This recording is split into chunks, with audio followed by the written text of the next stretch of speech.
টিএমসিতে যেন পদত্যাগী কর্মীর সংখ্যা ক্রমশ বেড়েই চলেছে।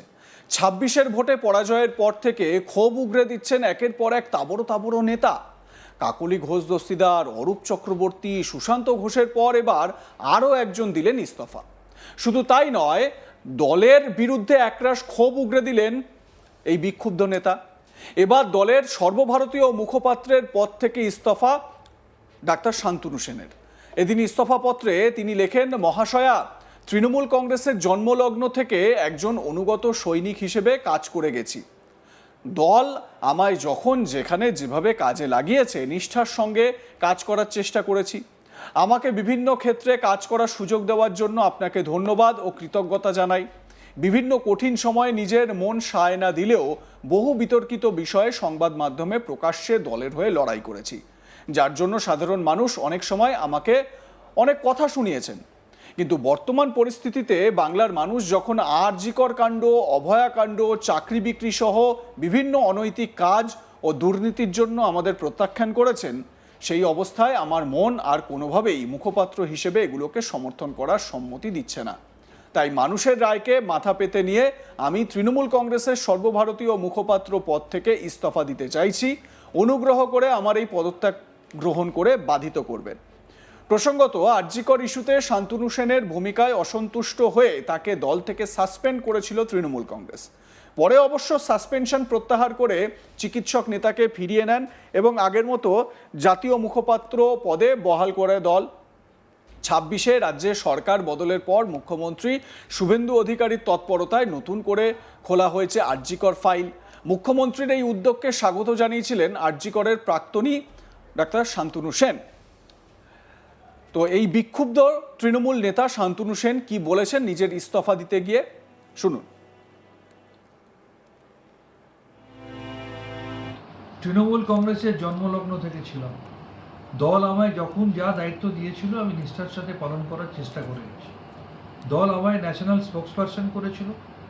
এমন বহু ঘটনা, যে ঘটনাকে কোনোভাবে সমর্থন করা যায় না, মন সায় দেয় না, সাধারণ মানুষ সমর্থন করতে পারে না, তা জেনেও শুধু দলের মুখপাত্র হিসাবে ইলেকট্রনিক বা প্রিন্ট মিডিয়ায় সেগুলোকে ডিফেন্ড করতে করতে গেছি। তার জন্য বহু সাধারণ মানুষ আমাকে অনেক কথা শুনিয়েছেন, আমাকে সেগুলো হজম করতে হয়েছে। কিন্তু আলটিমেটলি রাজনীতিটা মানুষের জন্য। সেই বাংলার মানুষ 2026 সালের 4 মে বিপুল ম্যান্ডেটের মধ্যে দিয়ে যখন বুঝিয়ে দিলেন যে চাকরি চুরি, আরজিকর কাণ্ড, অভয়াকাণ্ড সহ বিভিন্ন ক্ষেত্রে পাহাড় প্রমাণ দুর্নীতির বিরুদ্ধে তারা রায় দিয়েছে, তখন সেই মানুষের রায়কে মাথা পেতে নিয়ে হার স্বীকার করা উচিত। তাই মানুষের রায়কে মাথা পেতে নিয়ে হার স্বীকার করে এরপরে আমার মন আর কোনোভাবে সম্মতি দেয় না যে এরপরেও এই ধরনের দুর্নীতিগুলোকে সমর্থন করতে হবে। তাই আমি আজকে তৃণমূল কংগ্রেসের সর্বভারতীয় সভানেত্রী তথা এই রাজ্যের প্রাক্তন মুখ্যমন্ত্রী শ্রীমতী মমতা বন্দ্যোপাধ্যায় মহোদয়ের কাছে ন্যাশনাল স্পোক্সপারসনের পদ থেকে আমি ইস্তফাপত্র পাঠালাম। আমার ইস্তফাপত্র গ্রহণ করে বাধিত করবে। টিএমসির অন্দরে বাড়ছে অসন্তোষ। বারবার তৃণমূলের একাধিক নেতা, বিধায়ক, কাউন্সিলর এবং সাংগঠনিক স্তরের কর্মীদের বক্তব্যে স্পষ্ট হয়েছে যে দলের ভিতরে ক্ষোভ জমছে। কেউ সরাসরি নেতৃত্বের সিদ্ধান্ত নিয়ে প্রশ্ন তুলছেন, কেউ আবার অভিযোগ করছেন যে দলের পুরনো কর্মীদের গুরুত্ব কমে যাচ্ছে। সবচেয়ে তাৎপর্যপূর্ণ বিষয় হলো এই অসন্তোষের কেন্দ্রবিন্দুতে বারবার উঠে আসছে মমতা ব্যানার্জি, অভিষেক ব্যানার্জির নাম। রাজনৈতিক মহলের মতে তৃণমূলের ভিতরে এখন এক অদৃশ্য শক্তির লড়াই চলছে। একদিকে পুরনো নেতৃত্ব যারা দীর্ঘদিন ধরে দলকে সংগঠিত করেছে, অন্যদিকে নতুন প্রজন্মের নেতৃত্ব যারা প্রশাসনিক ও সাংগঠনিক নিয়ন্ত্রণ আরও শক্তভাবে নিজেদের হাতে নিতে চাইছে। এই দ্বন্দ্বই এখন প্রকাশ্যে আসতে শুরু করেছে। এই পরিস্থিতির মধ্যেই মমতা বন্দ্যোপাধ্যায়ের একটি সোশ্যাল মিডিয়া পোস্ট নতুন করে রাজনৈতিক বিতর্ক উস্কে দিয়েছে। সেখানে তিনি সরাসরি কারো নাম না করলেও গিরগিটি এবং বহুরূপী শব্দ ব্যবহার করে যেভাবে দলবদল বা সুবিধাবাদী রাজনীতিকে আক্রমণ করেছেন, তাতে রাজনৈতিক পর্যবেক্ষকদের একাংশ মনে করছেন তিনি আসলে দলের বিদ্রোহী নেতাদের উদ্দেশ্যেই বার্তা দিয়েছেন। তো মমতা বন্দ্যোপাধ্যায় যে পোস্টটা করেছেন, গিরগিটি কবিতা, সেই পোস্টটা আপনাদের দেখাই একবার। মমতা বন্দ্যোপাধ্যায়ের যে গিরগিটি কবিতা লেখা যে পোস্ট, সেই পোস্টটি দেখাচ্ছি। দেখুন সেখানে কি আছে বিস্তারিত আপনাদের সামনে তুলে ধরছি। এই হচ্ছে মমতা বন্দ্যোপাধ্যায়ের নতুন কবিতা। তিনি লিখছেন, গিরগিটির থেকেও ভয়ঙ্কর বহুরূপিত রং বদলায় তার রোজগারের সময়। কিন্তু যাদের ভোল বদল মানে কয়েক ঘন্টায় হয়ে যায় অন্য চরিত্র বদলের, এই মন্তব্য সামনে আসার পর থেকেই জল্পনা তীব্র হয়েছে। প্রশ্ন উঠছে, তৃণমূল কি সত্যিই বড়সড় ভাঙনের মুখে, নাকি এটি শুধুই নির্বাচনের আগে চাপ সৃষ্টি করার কৌশল? মমতা বন্দ্যোপাধ্যায়ের এই গিরগিটি কবিতা থেকে কিন্তু সেই তথ্যগুলোই আসছে। আপনারা দেখতে পাচ্ছেন ফুল স্ক্রিনে মমতা বন্দ্যোপাধ্যায় লিখছেন, গিরগিটির থেকেও ভয়ঙ্কর, বহুরূপিত রং বদলায় তার রোজগারের পন্থায়। কিন্তু যাদের ভোল বদল মাত্র কয়েক ঘন্টায় হয়ে যায় অন্য চরিত্র বদলের, নিজেদের আর্থিক লেনদেন ও স্বার্থপরতার স্বার্থে নিজেকে শুধু বিকোচ্ছে না, বিক্রি করছেন মানুষ ও কর্মীদের আত্মসম্মানকে।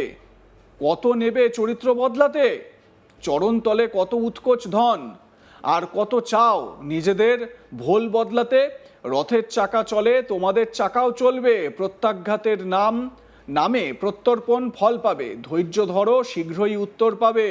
ভোগীদের স্থান নিকৃষ্ট, গ্রাসাচ্ছাদন ভাবাবে। সেদিন বুঝবে বিশ্বাসঘাতকরা মূল্যহীন অমনুষ্যত্ব। তো মমতা বন্দ্যোপাধ্যায় এই চরিত্র বদল বা এই যে গিরগিটির মতো রং পাল্টানো, যারা দল থেকে এরকম বেসুরো, তাদের বক্তব্য বলতে গিয়ে কি বলেছেন মমতা সম্প্রতি, শুনুন সেটিও। কিছু মানুষ আসে, তাদের রং বদলায় বহুরূপীর মতো। যারা বেরো জলে ভেসে আসে তাদের বেরো জলে ভেসে যেতে দিন, এতে তৃণমূল কংগ্রেসের কিচ্ছু যায় আসে না। এরা গেলে বরঞ্চ দলের ভালো হবে। এদের টার্গেট করে বিজেপি ঢুকিয়েছিল, টার্গেট করে আবার তারা আসল জায়গায় ফিরে গেছে। এবার বিজেপি বুঝে নিন, লুম্পেনদের দিয়ে রাজ্য চালাবেন, রাষ্ট্র চালাবেন, না মানুষ যারা মানুষকে বোঝে মানবিকতা দিয়ে রাষ্ট্র চালাবেন। রাজনৈতিক বিশ্লেষকদের মতে 2026 সালের বিধানসভা নির্বাচনের আগে তৃণমূল কোনোভাবেই সাংগঠনিক দুর্বলতার ছবি বাইরে যেতে দিতে চাইছে না। কারণ বিরোধীরা ইতিমধ্যেই দাবি করতে শুরু করেছে যে রাজ্যের শাসক দলের ভিত নড়বড়ে হয়ে গেছে।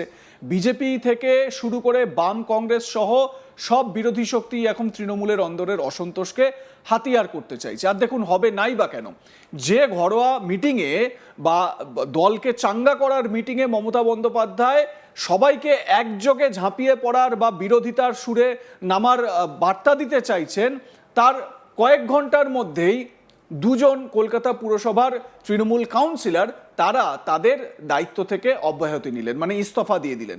এক অরূপ চক্রবর্তী আর একজন সুশান্ত ঘোষ। তো তারা এই যে তাদের যে ইস্তফা দিলেন, এ প্রসঙ্গে তারা কি বলছেন এক এক করে তাদের বক্তব্য শোনাবো আপনাদের। মুখ্যমন্ত্রী হিসেবে শুভেন্দু অধিকারীকে আমি ধন্যবাদ জানাবো। বিরোধীকে ডেকেছেন, সম্মান দিয়েছেন, এটা তো সত্যি কথাই। বিগত সরকারের আমল আমার এখন মনে পড়ছে একবার বোধহয় খগেন মুর্মুকে ডাকা হয়েছিল উত্তরবঙ্গে, এছাড়া আর কোনো বিরোধী এমএলএ বা এমপি তো জায়গা পাইনি।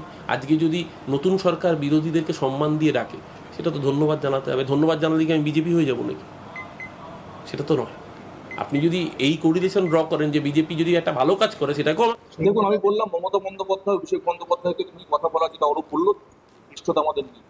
ব্যক্তিগতভাবে আমরা একই সঙ্গে ছাত্র রাজনীতি করেছি। অরূপও, আমি যখন ছাত্র রাজনীতি শুরু করি, অরূপ তখন আমাদের সঙ্গে এসে যোগ দেয় এবং সেই সময় থেকেও অ্যাক্টিভ রাজনীতি করে। আমাদের কোথায় একটা মনে হয়েছে মতের মিল হয়েছে। আরও কয়েকজন কাউন্সিলর আছে, তারাও পরবর্তীকালে আস্তে আস্তে নিশ্চিতভাবে আসবে। কিন্তু আমাদের কোথাও একটা মনে হয়েছে, যেহেতু আমরা ছাত্র রাজনীতি করে বড় হয়েছি, সিপিএমের জামানায় আমরা তৎকাল তৃণমূল নই, আমরা সিপিএমের সঙ্গে লড়াই করে এই জায়গায়। লাইক, কমেন্ট, শেয়ার করে আপনাদের মতামত জানান। দেখতে থাকুন আজ তাক বাংলা।